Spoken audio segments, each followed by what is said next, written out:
Ponemos, ahí estamos. Bien, me acordé. Ya estamos grabando. Bueno, me estaban preguntando lo de la derivada. Acá, si tenemos y igual seno hiperbólico de x, su derivada es coseno hiperbólico. Y si tenemos coseno hiperbólico, la derivada es seno hiperbólico. En los dos casos con el mismo signo. En las trigonométricas cambia el signo en el caso de la derivada del coseno, que nos da menos seno. Acá no cambia el signo. A ver. Ahí está. Bueno, a ver. Nos vamos a déjenme buscar con qué seguimos.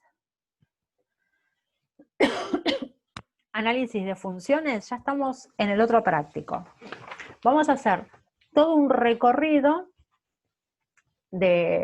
así como a modo de resumen, y vamos a empezar a explicar cómo aplicamos las derivadas para poder describir funciones. Se me fue el cursor. Acá. Tengo una duda, a ver si los leo. En el punto 10 que dice encontrar la derivada de orden 4. Vamos a ver eso. Claro, eso sería algo así como lo que les voy a mostrar ahora. Supónganse que tengo igual a x a la 6, ¿sí? Si yo derivo una vez, y' me da 6x y le bajo un grado a la quinta. No estoy haciendo derivación implícita, ¿eh? Le voy a sacar la flechita porque a veces lo uso para decir derivo de acá y derivo de allá. Derivo directamente.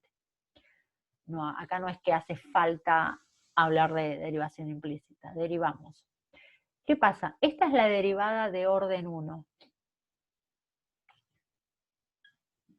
Derivada de orden 1. ¿Por qué de orden 1? Porque a la función la derivo una vez. Si yo ahora vuelvo a derivar, voy a encontrar la derivada de mi derivada, ¿sí? Pero vuelvo a derivar la función que me quedó. Bueno, ¿cuál es? 6 por 5 por x a la cuarta, bajé un grado. Esto me da 30x a la cuarta, ¿sí? Pero puedo seguir derivando. Bueno, y ahí tendría la derivada es la derivada tercera. Esta es la derivada de orden 2, en este caso, perdón, ahí. ¿Sí? Acá voy a encontrar la derivada de orden 3. Me lo dan esas 3 comitas de ahí arriba. Bueno, ¿y cuál es la derivada?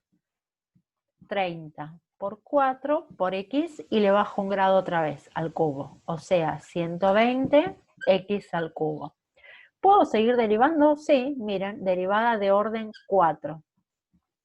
120 por 3 por x a la 2. O sea, 360x al cuadrado. ¿Y hasta cuándo puedo derivar? Y hasta encontrarme con la derivada de la constante que después me va a dar 0. ¿Está bien? Entonces, si yo voy derivando las distintas derivadas, voy obteniendo distintos órdenes de derivación. De orden 1, de orden 2, 3, 4, 5, ¿sí? Hay veces que si me dicen, bueno, si yo tengo x al cuadrado, ¿puedo encontrar la derivada de orden 7? Y pasa que a partir de cierto punto, ahí me quedó la derivada primera, la derivada segunda es 2, y ya la derivada tercera, porque es la derivada de una constante, me da 0. ¿Ya tiene sentido seguir pensando en las distintas derivadas? Y ya sabemos que de ahí en más no me va a aparecer una expresión porque la variable la perdimos. A lo sumo nos quedará 0, la derivada de 0 nos da 0. Así que bueno, esto según lo que nos pida la consigna, lo derivamos una vez, 2 veces, 3 veces. Claro, volvería a darnos 0. Sí, porque es la derivada de 0. Muy bien. Ahora sí, nos vamos al análisis de una función.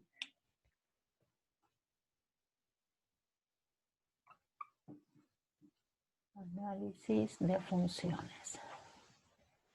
Bueno, ¿a qué nos referimos cuando analizamos funciones?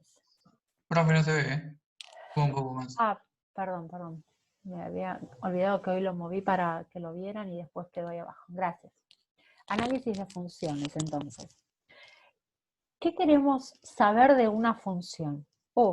Miren todo lo que podemos querer averiguar. ¿Cuál es el dominio? Si tiene asíntotas, si es una función par o impar, si se corta con los ejes, con el eje X, con el eje Y, es decir, cuál es su raíz y cuál es la ordenada. Si tiene extremos, ¿qué son los extremos? Esos valores máximos o mínimos que puede llegar a alcanzar una función. Por ejemplo, si yo tengo una parábola, esta parábola que tiene concavidad positiva, sabemos que va a tener un mínimo. Sin embargo, como las ramas siguen creciendo, no va a tener máximo. Entonces, a este valor mínimo es a lo que nosotros llamamos extremo. En este caso es un extremo y es un mínimo. Puede ser un extremo y ser un máximo. Puede que una función tenga las dos cosas. Por ejemplo, esta función.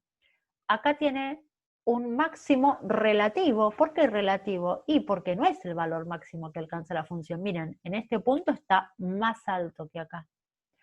Acá tengo un mínimo relativo. ¿Por qué es relativo? Y porque la función también toma valores más chiquitos que ese valor.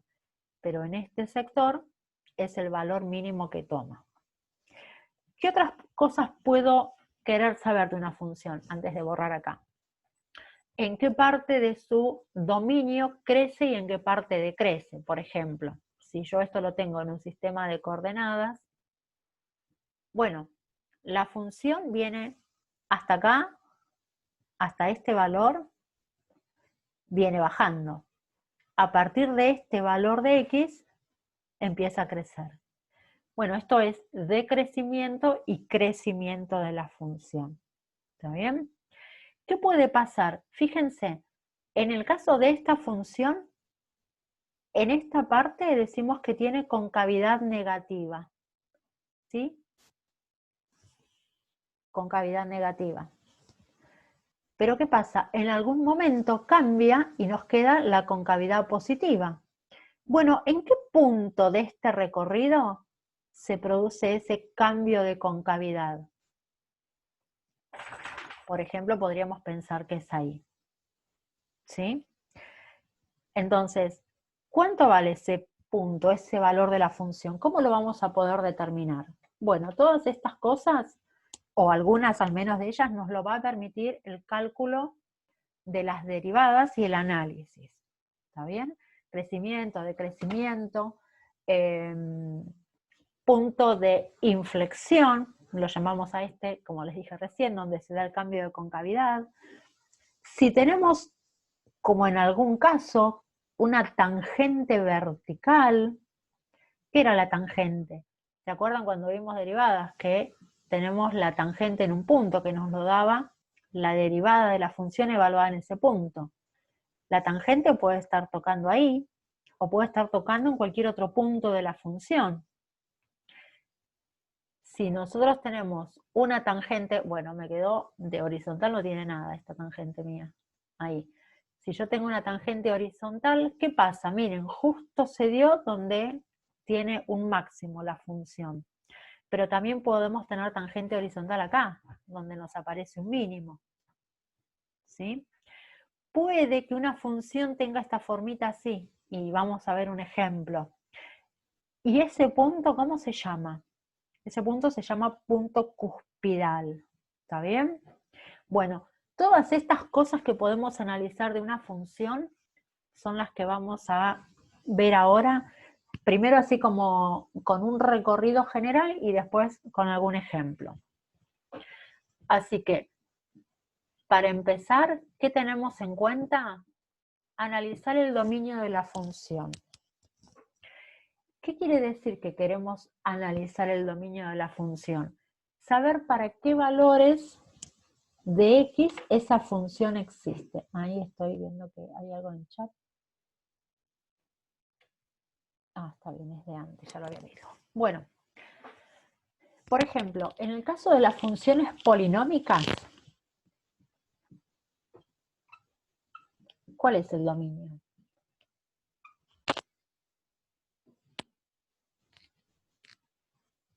¿Se acuerdan? Siempre son todos los reales, ¿sí? En el caso de las funciones racionales, ¿qué tenemos que tener presente? Hay que analizar el denominador. ¿Por qué tenemos que analizar el denominador? No puede ser 0, debe ser distinto de 0, ¿sí? Para cualquier valor que haga 0 ese denominador, la función no va a existir. Ese es el valor que después tenemos que descartar de nuestro dominio. ¿Qué otro tipo de funciones vimos? Por ejemplo, estas son todas funciones, ¿no? Las logarítmicas. ¿Qué pedimos para que un logaritmo exista? ¿Sí? Que el argumento, ¿qué es el argumento? Lo que calculamos, por ejemplo, a lo que le calculamos el logaritmo, ¿sí? Lo que podríamos llegar a escribir acá entre paréntesis, ya sea logaritmo decimal, logaritmo natural o logaritmo en la base que sea. Siempre ese argumento, ¿cómo tiene que ser? ¿Se acuerdan? Un valor positivo, mayor que 0. Bueno, en el caso de las exponenciales, ¿qué podemos decir del dominio de una función exponencial? Si yo tengo, por ejemplo, esto, ¿qué valor le voy a poder poner a la x? ¿Tendría alguna restricción? Y la verdad que no, porque a veces nosotros pensamos, bueno, 0 puede ser un problema, pero cualquier base que no sea 0, ¿no? Elevado a la 0 nos va a dar 1. Entonces, para los valores de x no tenemos restricciones. El dominio van a ser los reales. Recuerden que la base no podría valer 1 tampoco, ¿no? Pero bueno, en cuanto a los valores de x estamos hablando. ¿Qué más tenemos? Las funciones raíces, ¿sí? Si fuera una función donde se trata de una raíz par, ¿qué tenemos que pedir? Que el radicando sea positivo. Radicando positivo. ¿Qué es el radicando? Si yo tengo esto, 2x menos 3, por ejemplo, si esto es una raíz par, toda esta expresión tiene que ser un valor positivo. De esa manera voy a encontrar los valores de x que satisfagan que eso me da positivo. Puede valer 0 también, ojo, la raíz de 0 me da 0. Bien, ¿qué otra cosa podemos pensar? Si la raíz fuera impar, por ejemplo un 3, acá no tendríamos ningún inconveniente. Podríamos encontrar un radicando que pudiera tomar un valor negativo. Es decir, que para la raíz impar no tendríamos que analizar la restricción. Ahí no tendríamos impedimentos. A ver, ¿se nos escapó alguna? Díganme. Sí, Facu, decime. ¿Qué era el radicando? Radicando es esto, lo que ponemos acá adentro, ¿sí? Por eso decimos que tiene que ser mayor o igual que 0. Lo que esté adentro de la raíz, si esto es par, tiene que resultar un valor positivo, ¿sí? Porque la raíz par de un negativo, claro, ahí está. Sí, exacto, Facu, sí, es eso. Si, como les decía, si acá nos diera un valor negativo, bueno, no podríamos calcular la raíz. Pero bueno, con estas sugerencias, tips, características como para tener presentes, ustedes van a poder definir sin problemas el dominio de una función. Todo esto igualmente lo vimos en Mate 1. Estamos haciendo un repasito para que después resulte un poquito más fácil. Bien, además del dominio de la función, nosotros habíamos aprendido cuando vimos límites a calcular las asíntotas. Vamos a repasar la manera en que las calculábamos. A ver, ¿qué podemos decir? Que, por ejemplo, las funciones polinómicas, ¿sí?, no tienen asíntota vertical. ¿Por qué? Porque el dominio son todos los reales. Entonces, bueno, no tendríamos asíntotas verticales. ¿Tendríamos asíntotas horizontales? ¿Tendríamos asíntotas oblicuas? Bueno, ¿qué pasa? ¿En qué caso podemos llegar a tener una asíntota oblicua? Solamente en la que tengamos un cociente, una función racional, donde el grado del numerador supere en una unidad al denominador. Pero bueno, independientemente de eso, vamos a ir recordando cómo calculábamos cada una de las asíntotas. ¿Qué buscábamos? El límite cuando x tiende a un punto A, para nuestra función f de x, y si nos daba infinito, entonces decíamos que en x igual a ese punto, a este, hay asíntota vertical. ¿Está bien? ¿Qué pasa? Si acá no me da infinito, no tenemos asíntota vertical. Normalmente, ¿dónde lo vamos a tener? ¿O qué valor va a ser A? A va a ser el valor que anule el denominador, ¿sí? En general. Ustedes lo pueden sospechar desde ese lado que pueda existir o no una asíntota vertical. No me acuerdo qué. Bueno, en general, si la función, como les dije antes, es continua, no tiene asíntota vertical. Por eso el caso de las polinómicas. Bueno, ¿qué otra asíntota teníamos? La asíntota horizontal. ¿Qué calculábamos? También el límite, pero cuando x tendía a más y a menos infinito para la función. ¿Y qué esperábamos que nos diera? Un número, ¿sí? Entonces, si nos daba un número, decíamos que ni igual a ese número, hay,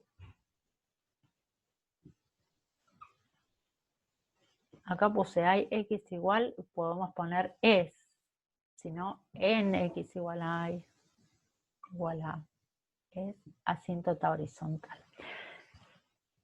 Bueno, a ver, importante, si estamos hablando de las ecuaciones de las asíntotas, esta es una ecuación, esta es una ecuación. No hay que poner el número solito, sino la ecuación donde digo x igual a tal valor, y igual a tal valor. Ecuación de la asíntota vertical, ecuación de la asíntota horizontal. Pero, como habíamos dicho antes, también puede haber asíntota oblicua. ¿Cuándo? Habíamos dicho que para eso necesitábamos una expresión racional donde el numerador supere en un grado al grado del denominador. Para la asíntota oblicua, lo que teníamos que recordar es que nos iba a quedar la ecuación de una recta, y igual mx más b. ¿Quién era m? Bueno, a m lo calculamos como el límite cuando x tiende a más y menos infinito de f de x dividido por x, ¿sí? Y a b lo calculábamos, la ordenada de nuestra ecuación, también al límite con x tendiendo a más y menos infinito, pero acá teníamos que hacer una resta. F de x menos el m que encontramos acá, el valor, por x, menos m por x, ¿sí? Si cuando calculamos esta m, acá se los agrego, si m nos diera 0, entonces no tenemos asíntota oblicua, como para tener en cuenta. Pero bueno, la ecuación es esta, que es la ecuación de una recta. lo que hacemos es, con límites, calcular el valor de m y el valor de b. Esto es el resumen de lo que habíamos visto en su momento de asíntotas. Resumen machete. Yo les digo que si ustedes se arman todo un resumen de todas las cosas que podemos analizar de una función, al momento de analizarla, van a ver que lo incorporan y que después les sale mucho más simple. Bien. ¿Qué otra cosa habíamos visto cuando analizamos funciones? Y esto ya tiene que ver con lo que vimos en Mate 1. Analizamos la paridad. Cuando una función es par, cuando una función es impar. Y ahí vamos, con la paridad. Seguimos haciendo resumen, ¿eh? Cuando analizamos paridad, tenemos que analizar las dos cosas, si es par o si es impar. No vale decir que, bueno, porque es par, ya descarto y digo que no es impar. O al revés, puede que no sea ninguna de las dos cosas. ¿Qué pasa o qué tengo que verificar para que una función sea par? Bueno, que f de x sea igual que f de menos x. ¿Sí? Y para que una función sea impar, tenemos que verificar que f de x sea igual a lo que teníamos antes, pero cambiado de signo, menos f de menos x. ¿Sí? Si se cumple la expresión general para esto, decimos que la función es par. Si se cumple esta otra condición, decimos que la función es impar. Si no se cumple ninguna, decimos que no es ni par ni impar. ¿Sí? Pregunten, ¿sí? ¿Me pasa una pregunta de lo anterior cuando habló de la asíntota oblicua? Sí, decime. Yo no uso esa fórmula, yo lo que hago es dividir al numerador por el denominador, y ahí me da. Bueno, no es que esté mal. Porque Esto, me acuerdo que lo habíamos visto en Matemática 1, bueno, y me quedó. esa es una de las maneras. Lo que pasa es que si lo que se pide es analizar con límites, ahí ya no estarías respondiendo a la consigna. Pero es otra manera, ¿eh? Sí, sí, no digo que esté mal. Es una posibilidad para calcular la asíntota oblicua. Sí, o sea, coinciden los resultados y todo, o sea, Sí, sí, no, sí, sí. No, obvio, sí, aparte es más sí. fácil. Obvio que te van a coincidir. Sí, eso por supuesto que sí.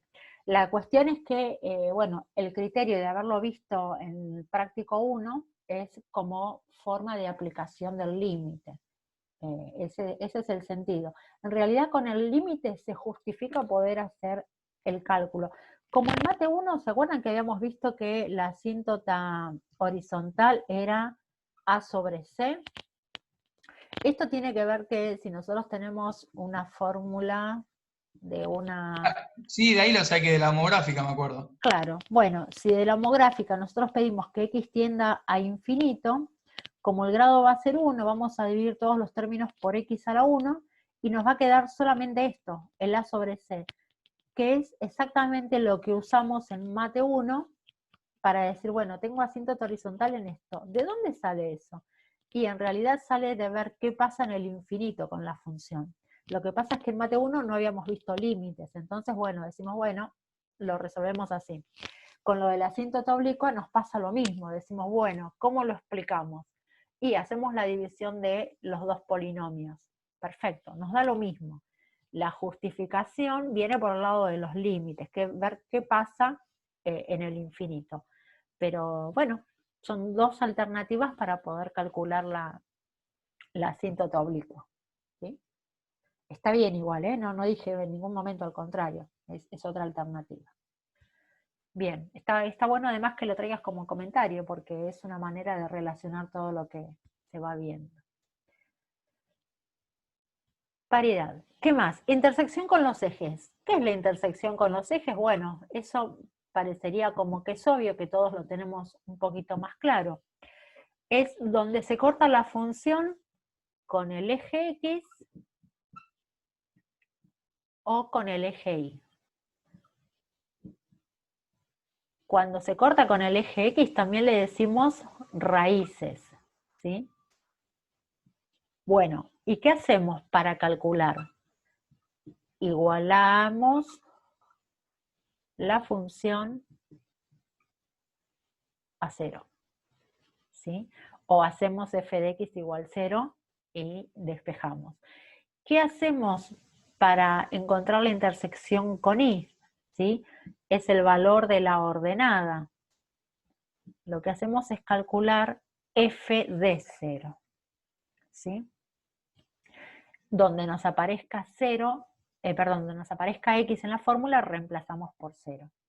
Ese es el valor que nos va a dar la intersección con el eje Y. Bien, todas estas cosas que estamos acá trayendo de vuelta son cosas que ya hemos visto. Vamos a ver ahora qué son los extremos relativos. Y eso sí es lo que tiene que ver con derivadas. Bueno. Vamos a escribir más arriba porque por ahí necesito el espacio.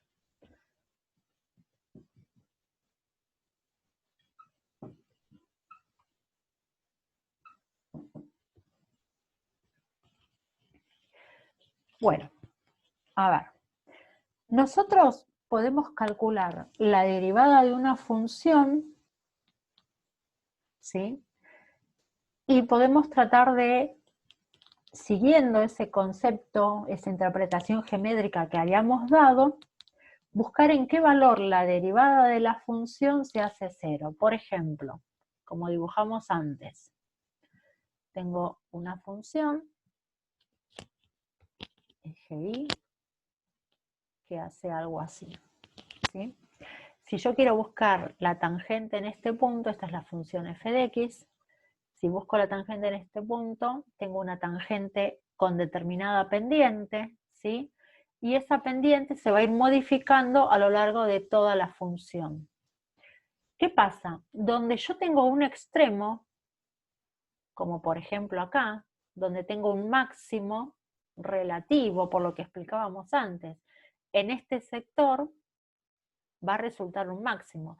Pero si yo acá busco el valor que le corresponde a esta imagen, todos los demás valores de la función van a ser mayores. Entonces dejó de ser máximo. Es un máximo relativo en determinado sector. ¿Qué pasa en ese punto? Cuando yo pienso en la derivada en ese punto, ¿qué le está pasando a la derivada? Resulta ser horizontal, ¿sí? ¿Y qué relación tenemos entre la pendiente, la recta tangente, ¿sí? Y el valor de esa derivada? Como la derivada me da el valor de la pendiente, acá la pendiente vale 0. Entonces, ¿qué va a pasar donde la tangente resulte horizontal? Va a pasar que la derivada valga 0. Y esto ya me lo estoy anotando acá. En este punto, f' de x vale 0. ¿Sí? ¿Por qué? Porque resulta horizontal la tangente con respecto a la gráfica de la función en ese punto. ¿Sí? Así que en este punto le vamos a poner, no sé, por ejemplo A. ¿En qué otro caso se puede dar un punto crítico? ¿Por qué le vamos a llamar punto crítico? Porque de alguna manera tenemos que analizar qué es lo que está pasando. Si realmente va a resultar, cuando la derivada no es de 0, un máximo, tal vez un mínimo, o qué es lo que está pasando en ese punto. Entonces lo que vamos a hacer es pensar en la fórmula de la función, una función f de x, ¿sí? Buscaremos con, ojo, no estoy escribiendo ninguna definición, sino la manera de pensarlo. Buscaremos con relación a su derivada posibles puntos críticos. ¿Qué son los posibles puntos críticos? Esos valores donde la derivada se haga 0 o donde no exista la derivada.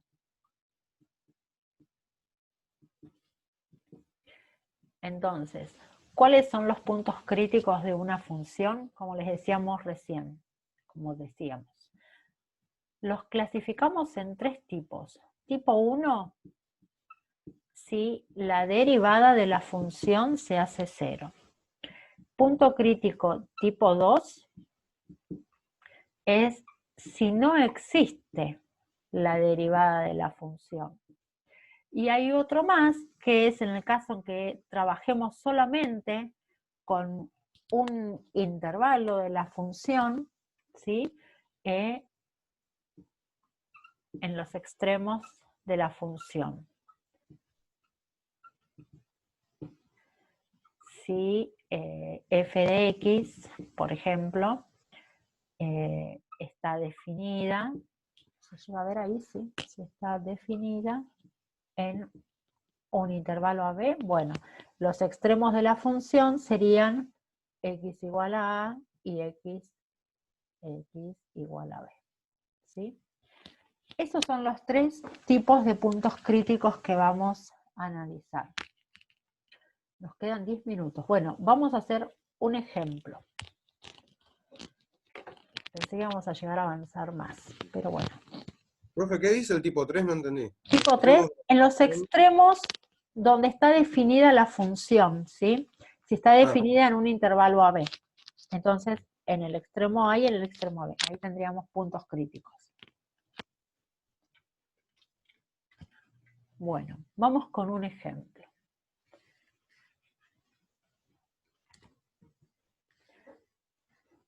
Vamos con uno bien básico. F de X, vamos a ponerle.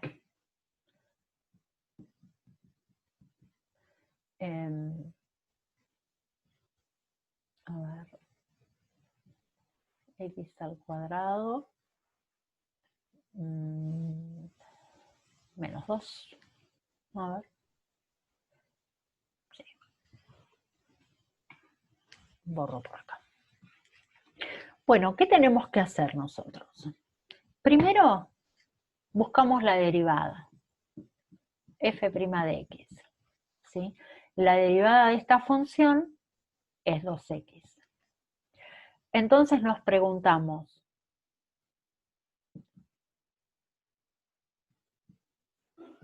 ¿cuáles podrían ser, cuál o cuáles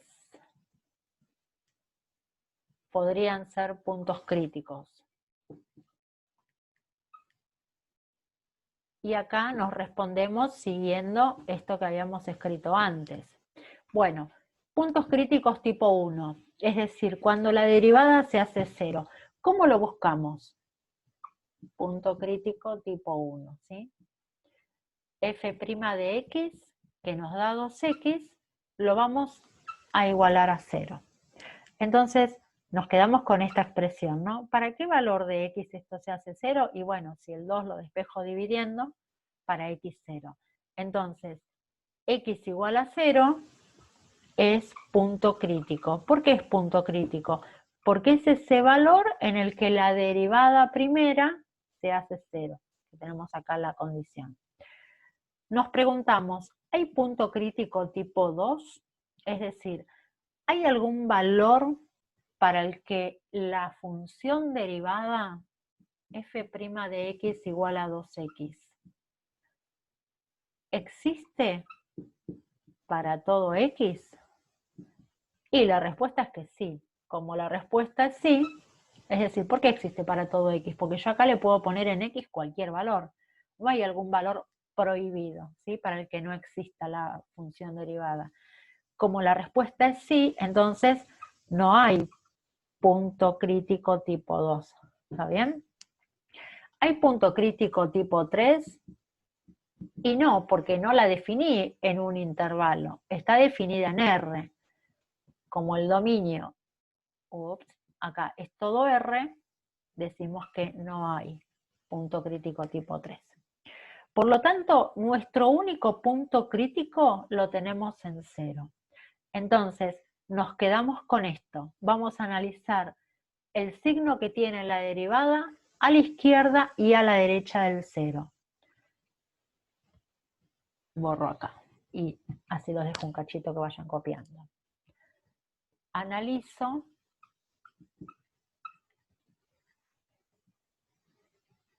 signo de f' de x a izquierda y a derecha del punto crítico. Derecha del punto crítico. Bueno, nuestro punto crítico es 0. Entonces, ¿qué vamos a hacer? Acá tengo el 0, ¿sí? El signo de la derivada a izquierda del 0. Bueno, un valor que yo me pueda encontrar a la izquierda del 0. F' de, por ejemplo, menos 1. Acá sería lo mismo que tener 2 por menos 1. Eso me da menos 2. Pero ¿qué es lo que a mí me interesa? Y lo voy a poner con color, así nos quedamos con eso. ¿Qué es lo que a mí me interesa? Solamente el signo. Me interesa que es negativo. Bueno, si me da que es negativo el signo, yo voy a hacer este dibujito. Una flechita que baja. ¿Sí?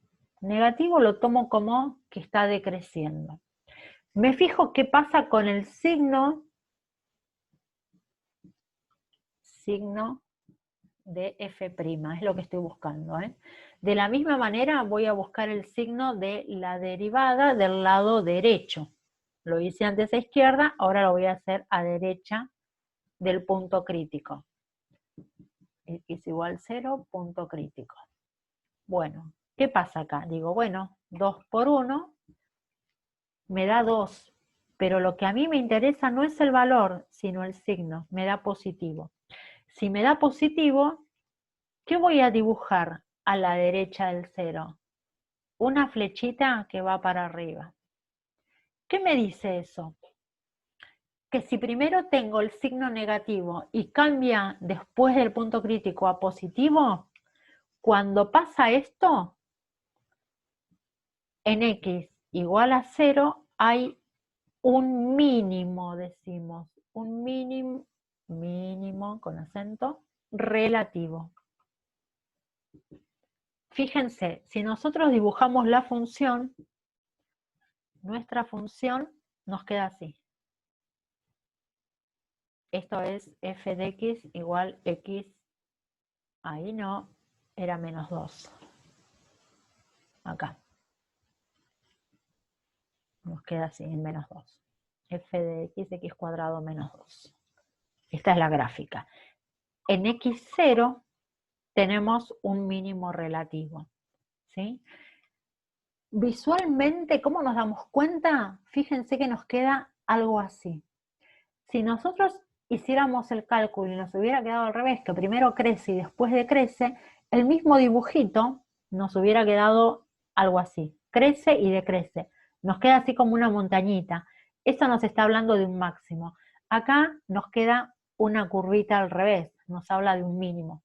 Eso a efectos visuales, no es nada científico lo que les estoy diciendo. A efectos visuales, bueno, me queda el punto más bajito, el mínimo, en el caso este. A ver, me estaban escribiendo y estoy viendo que nos queda un minuto. Sí, tiene que ver con el estudio del crecimiento de la función. Bueno, qué terrible que no nos queda nada. Bueno, chicos, esto lo vamos a retomar. Les pido que intenten con los primeros ejercicios, igual ya les quedó al menos la duda planteada y tienen también explicación en la guía.